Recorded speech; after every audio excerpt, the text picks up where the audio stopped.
Hi எல்லாரும் எப்படி இருக்கீங்க? இது வந்து மரத்துல வந்து அந்த எப்படி சொல்றது? பறவை அதெல்லாம் எச்சில் செய்யும்ல, அதுல இருந்து வர செடி அப்படின்ற மாரி சொல்லுவாங்க. இதோட பேர்லாம் எனக்கு தெரியாது. இதோட இலை இப்படி தான் இருக்கும்.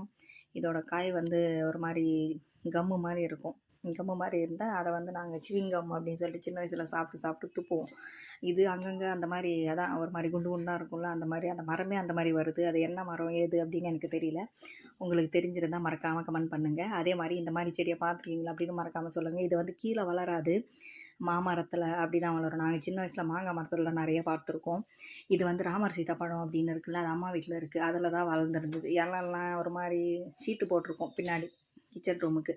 அதிலேயே விழுந்துட்டுருக்கு அப்படின்றதுனால வெட்டிட சொன்னாங்க. அத தான் தம்பி வெட்டி போட்டான்.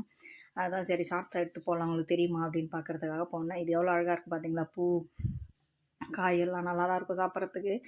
இப்போ அந்த அளவுக்கு சாப்பிட்றதில்ல. இதுதான் அதோட காய். இன்னும் பழுத்துச்சுன்னா ஒரு மாரி ரெட்டிஷ்ஷா மாறிடும். சாப்பிட்ட பூமர் மாரியே இருக்கும். அதோட நம்ம வீடியோஸ் நெறைய பேர் பார்க்குறீங்க, லைக் பண்ண மாட்றீங்க. மறக்காம லைக் பண்ணுங்க. நம்ம சேனலையும் சப்ஸ்கிரைப் பண்ணுங்க. இந்த செடிய பார்த்துருக்கீங்களா அப்படின்னும் மறக்காம சொல்லுங்க. வீடியோ பிடிச்சிருந்தா லைக்